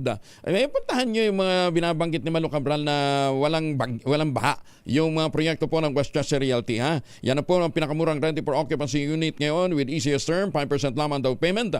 With 20,000 pesos all-in down payment, pwede ka na maglipat bahay agad 7 days after ng take-out ng Pag-ibig Housing Loan. At ano pang iniintay po ninyo? Ito pa rin ang pangarap magkaroon ng sariling bahay sa presyong abot kaya. Tawag na sa 0996-501-5555 o dili kaya sa 0947-434-5555. Nasa loob po ng township ang iba't ibang mga amenities, kasama dyan ang palengke, department store, grocery stores, at eskwelahan, simbahan, pati munisipyo. Kaya't hindi nyo na kinakailangan bumiyahe pa ng malayo sa inyo pong mga transaksyon. At eto pa, pagka ngayon ho kayo bibili dito po sa mga bahay na ito na malapit sa Clark Economic Zone at Clark International Airport, may chance ka pang manalo ng bagong kotse hanggang Disyembre. Kaya kung kayo ho maswerte, bago ng bahay mo sa Pasko, bago pa ang chikot mo. Magandang umaga, Pilipinas! Nagpaalala naman si Manila Mayor Hanny Lacuna sa mga mamamayan sa schedule ng discount para sa real property tax sa taxable year 2025. Ang mga magbabayad ng advance payment hanggang December 10, 2024 ay mabibigyan ng 20% discount, habang ang mga magbabayad naman mula December 11 hanggang 29 ay magiging kwalipikado pa rin sa 15% discount. Pero hindi pa dyan nagtatapos dahil kat magbayad kayo January 1 hanggang 31 sa susunod na taon, mabibigyan pa rin sila ni Mayor Lacuna ng 10% discount. Ganyan pa man, pinapayuhan po ni Mayora ang lahat na samantalahin ang nasabing diskwento. Para naman sa updated na account, ang pagbabayad ay maaaring gawin online o sa pamamagitan ng Go Manila app.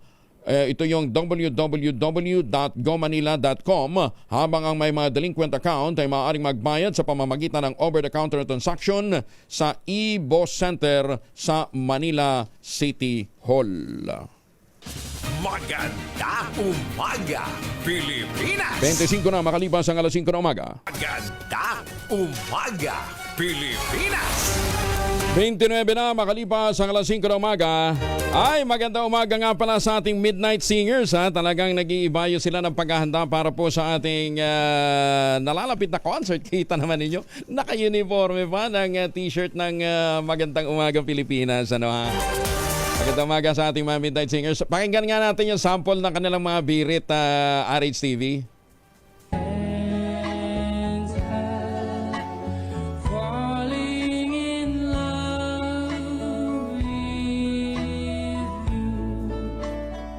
Lupit ang mga birit, At tatapos lamang ho sila na magsagawa ng roadshow dyan po sa Las Vegas, Nevada. Abangan ho natin ang kanilang magiging performance ho naman dito sa Pilipinas pagka nagkataon, Ay, pero sa mga pauwi ng Pilipinas, sa lahat ho ng ating mga suki all over the world, wag na ho kayong magbaon ng imported na tsokolate dahil mas masarap ho yung tangerine chocolate. Produkto po ito ng mga magnaniyog ng mga magsasaka sa lalawigan ng Quezon.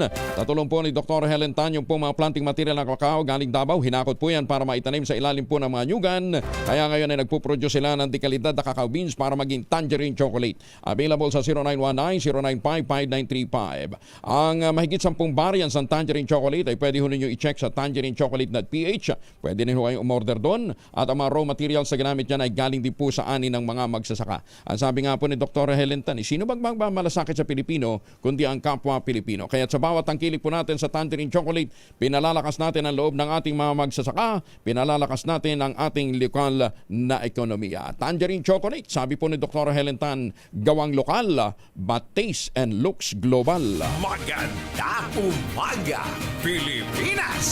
Hindi magpapasindak ang Kamara de Representantes sa mga nagtatangka na pigilan ang investigasyon sa paghahanap ng katotohanan at katarungan. Ito naman ay nihayag ni House Speaker Martin Romualdez sa pagpapatuloy ng investigasyon ng Quad Committee sa issue ng Pogo, extrajudicial killings at illegal drugs.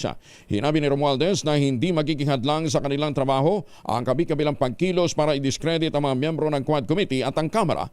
Naninindigan din siya na nasa tamang panig ang kanilang investigasyon laban sa madugong gera kontra illegal drugs ng nagdaang Duterte administration. That our efforts are guided by the principles of justice and integrity. Dahil unti-unti na natin nakikita ang liwanag at katotohanan, asahan natin na lalo pang titindi ang pag-atake sa ating institusyon, subalit hindi tayo matitinag, hindi tayo papayag na muling bumalik ang panahon ng kadiliman at kasamaan. Walang nakatataas sa batas anuman ang katayuan sa lipunan, mayaman o mahirap, pangulo man o hindi. Ito naman ang paalala ni House Assistant Majority Leader Jay Kong Hoon ng Zambales kay nating Pangulong Rodrigo Duterte kasabay ng paghahamon dito na dumalo sa pagdinig ng Quad Committee ng Kamara de Representantes sa Huwebes. Sinabi ni Kong Hoon, isa sa mga leader niyang Yangkans ng Kamara, dapat gumawa ng susunod na hakbang si Mayor Digong upang maprotektahan ang mga pulis na pumatay ng mga drug suspects sa ngalan ng kanyang War on Drugs campaign, lalo na at wala na itong immunity sa kaso mula pa noong July 2022. Muli naman pinasugpina ng House Committee on Good Government and Public Accountability ang 7 opisyal ng Office of the Vice President na hindi humarap sa investigasyon ng komite sa kabila ng naunang subpina.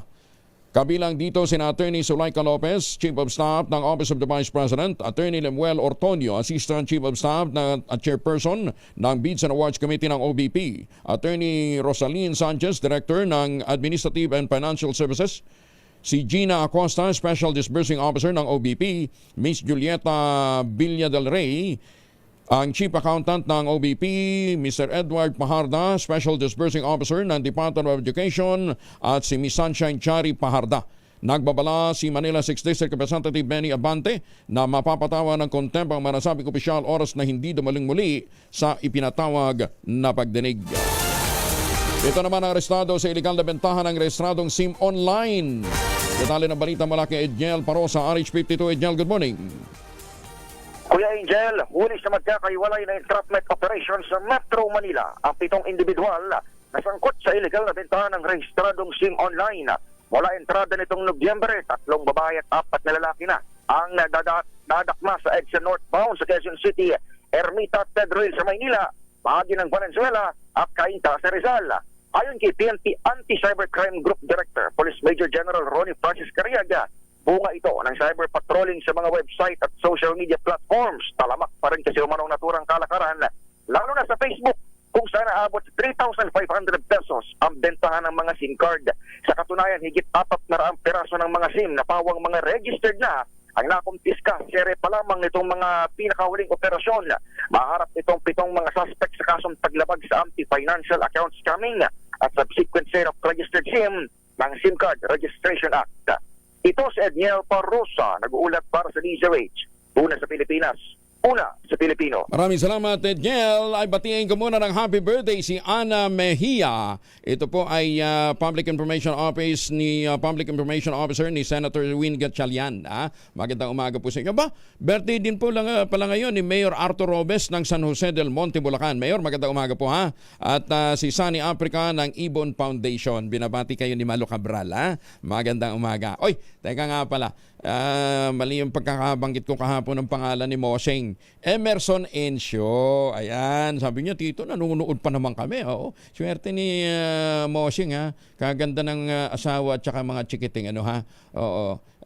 Moseng, higpitan mo yung helmet. Baka matawan yung magandang misis mo. Oy, congratulations nga pala kay Dr. Yeye Manawis. Ito pala si Dr. Yeye Manawis ng Bureau of Customs. Ano ha? Kabat si Chairman George Garcia ng COMELEC. Ano ha?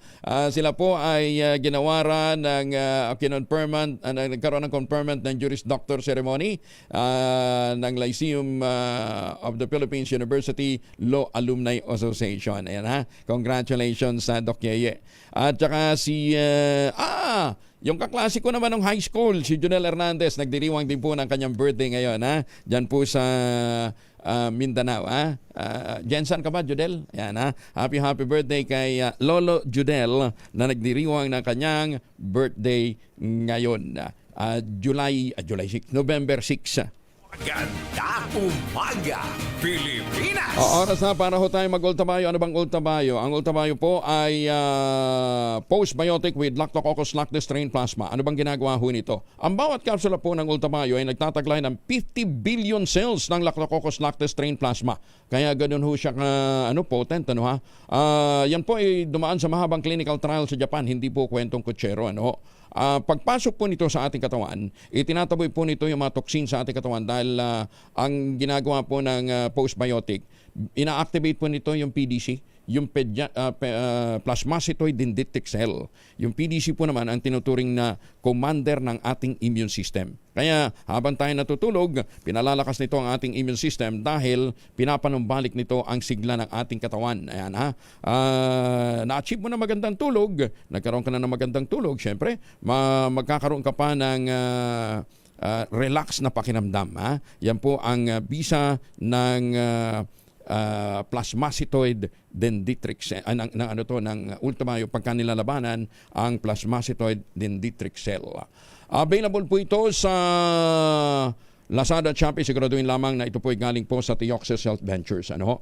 Pero meron din ho sa Mercury Drug, Amesco Drug, Passmed Pharmacy, John's Pharmacy at Curamed. Dong Concepcion, pagka effective sa iyo, balitaan mo kami.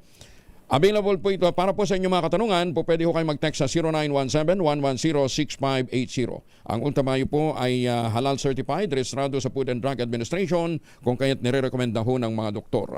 Ito pong ultimayo ay hindi gamot at hindi dapat gamiting panggamot sa anumang uri ng sakit. Bagong balita, bagong impormasyon, kasama si Kuya Angelo Palmones. Magandang umaga, Pilipinas!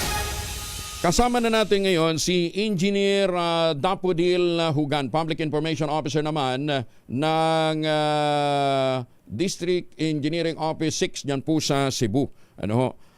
Nito po kasing mga nagdaang araw, ano ho, may, di ba, nagkaroon ho ng bagyo.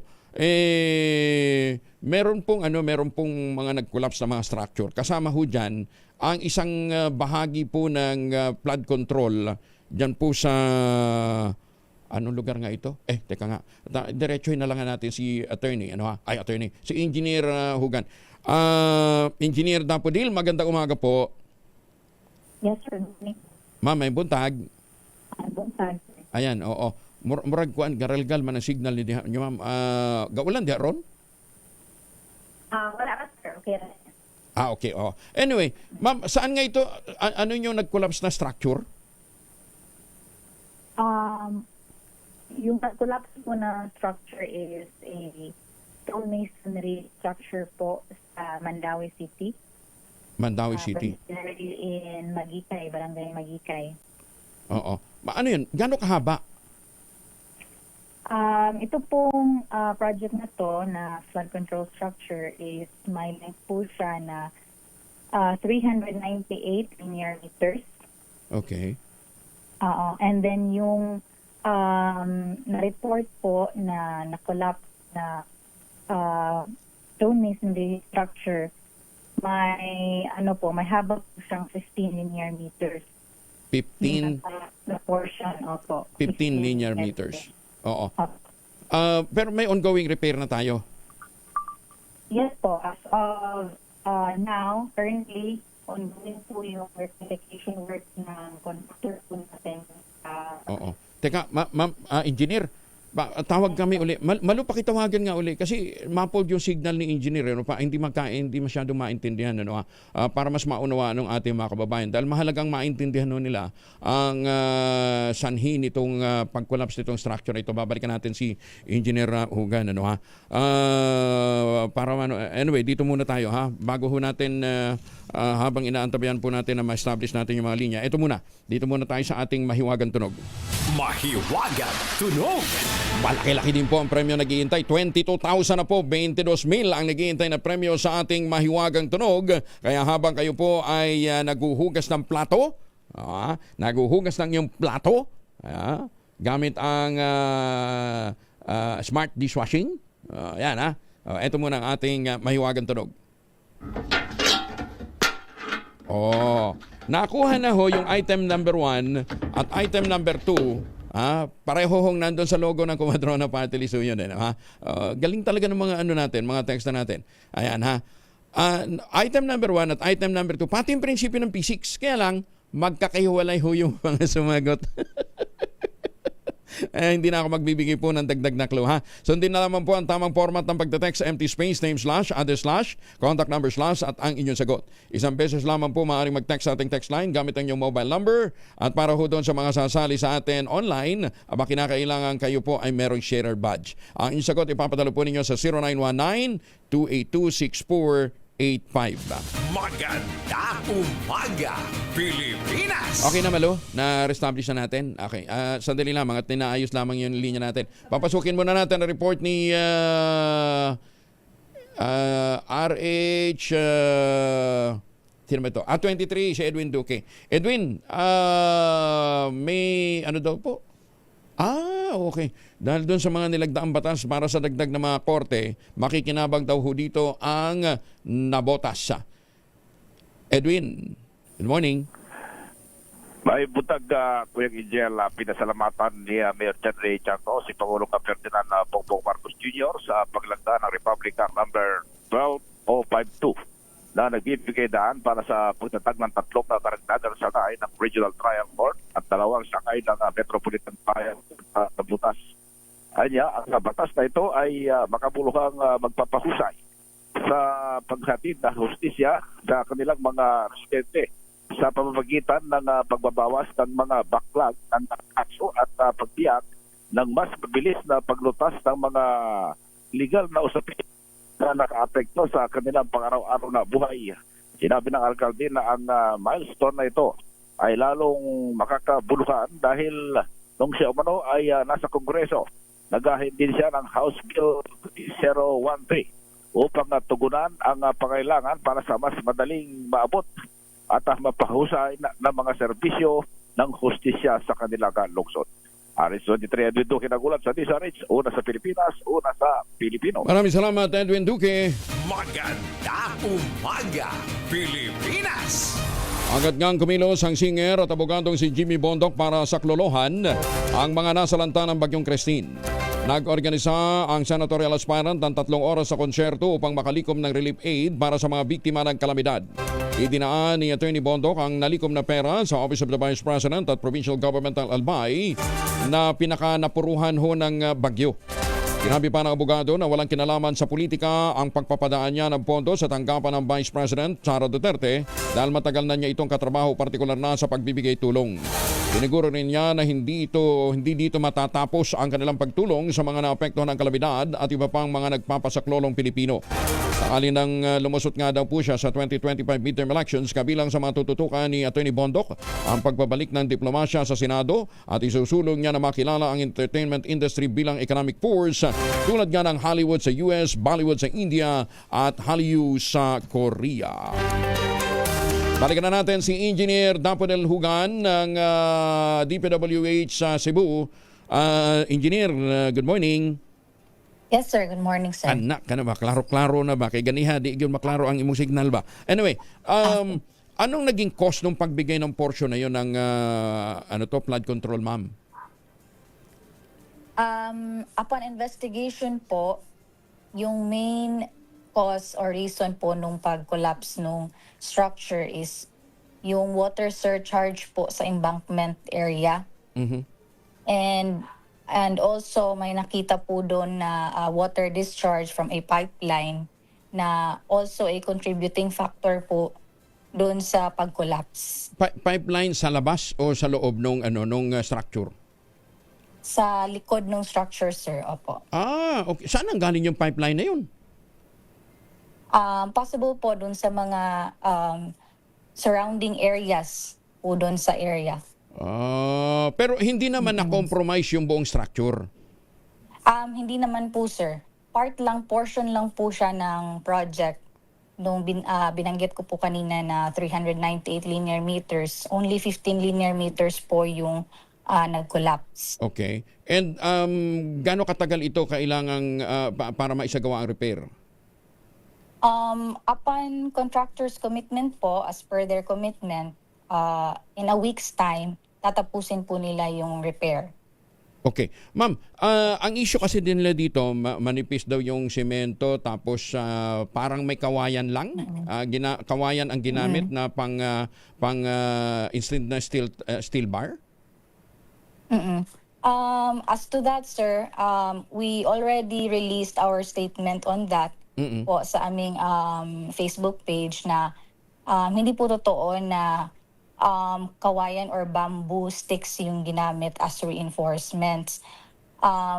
The bamboo sticks po, siguro na nakita nila doon sa project site, was used or were used as batterboard. Guide po siya doon po sa slope and sa height po ng structure. Okay. Hindi yan sa loob? Hindi po, sir. Hindi po. Pero wala din daw talagang bakal? Yung nag-collapse po is stone masonry structure or riprap. So, as designed po, yung stone masonry or riprap, wala po talaga siyang reinforcement. Only stones or boulders and then cement. So, wala po siyang steel reinforcement. Yung design na yan, ang nag-design yan is DPWH? Yes po. Ganun pala yun. Pagka yung mga riprap, sabagay, pagka malalaking bato naman ang gagamitin mo, no? Yes, they are designed po to withstand pressure kahit na walang reinforcement. So, steady pa rin po siya and stable. Yun po. Kailan ba natapos to, ma'am? Itong project na ito? As per information po, around mga June ata to na complete itong project. Nitong June lang. Yes po, this year po. Pero may kadugtong pa ba ito? Yes po, may proposal pa po ito na another phase or karugtong po ng project. Oo. Ma'am, mabaw raman lang good ang sapa niya, no? Mababaw lang yung sapa. Bakit? Tumataas ba ng hanggang ganun yung tubig? Hindi. Yes sir, in some instances po talagang tumataas yung water level dun po sa Katunga part, sir. Yes, kasi yung Butuanan River is considered as main river po dun sa Mandaue, sa Cebu. Tapos may mga bahay din dun sa paligid. Yes, may mga residential po din dun sa area, may mga bahay-bahay din po dun sa along the river. Unya, kinsay mag-repair ang contractor o DP? Yung project po is hindi pa po siya officially turned over. Hindi po siya turn over. So, under structural defects liability period pa po siya. So, under pa po siya ng liability ng contractor. So, they are the ones nga mag-repair pa po nung nag-collapse. Kaya Yes. wala pa yung acceptance doon sa Yes, sir. Wala pa po. Hindi pa po ito accepted po. Oo. Pero yung design na yun, ma'am, that's an accepted practice. Yung walang rebar. Yes, sir. Yes, sir. Ganun po talaga yung design ng stone masonry or riprap. Wala talaga siyang steel reinforcement. But this will also help you para ma-determine din yung sturdity o yung pagiging sturdity, yung tibay ng mga wall na ito-turn over ho sa inyo. Mabuti Yes, pala. sir. Mabuti na lang pala hindi pa ito na turn over dahil kung hindi magiging pasanin na ito ng taong bayan. So ngayon problema sir. pa ito ng kontraktor. Yes, sir. Okay. Ano pa po nila? Responsibility pa po na yung pag-rectify or repair dun po sa incident yung nangyari po. Okay. Engineer. Engineer, salamat ha. May buntag. Thank you. Okay, thank you, sir. May buntag. Thank you for accommodating our call. Si Engineer Dapodil Hugan, ang Public Information Officer ng 6th District Engineering Office ng DPWH dyan po sa Cebu. Maganda umaga, Pilipinas! Kung naghahanap tayo ng magandang project dito naman ho sa Metro Manila, no? St. Monique Ballet, yan po yung most prestigious project yan po sa Binangonan, Rizal.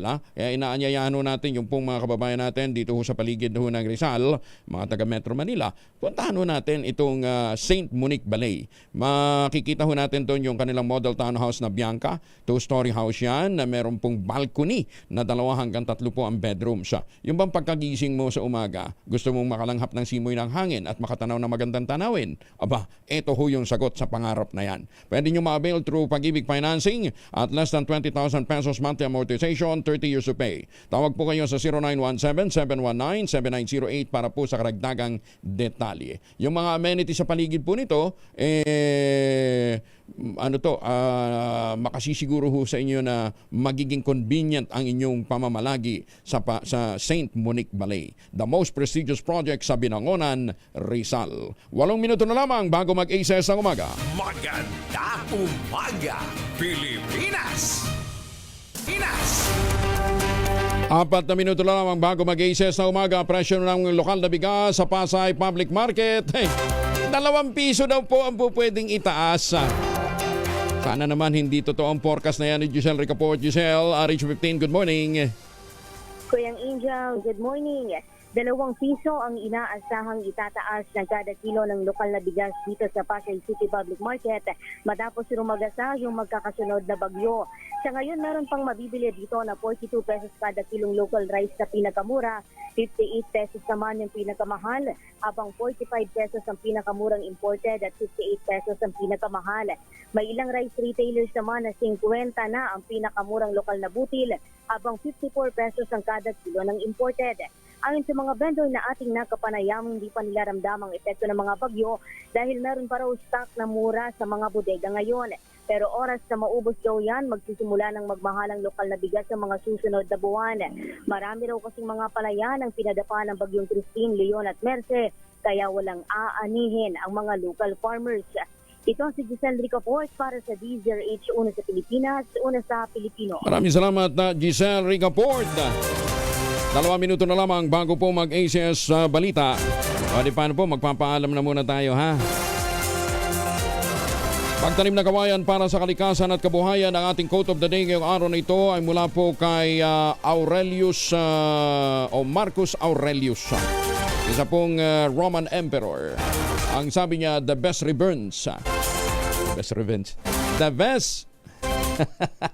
Ulit, take 2. The best revenge is not to be like your enemy. Yan gagayahin mo yung mga kaaway mo, parang ganun ka na rin. Maganda umaga, Pilipinas! 2 minuto na lamang bago po mag 2x2 magtanim ng kawayan para sa kalikasan at kabuhayan. ACS Balita, susunod na.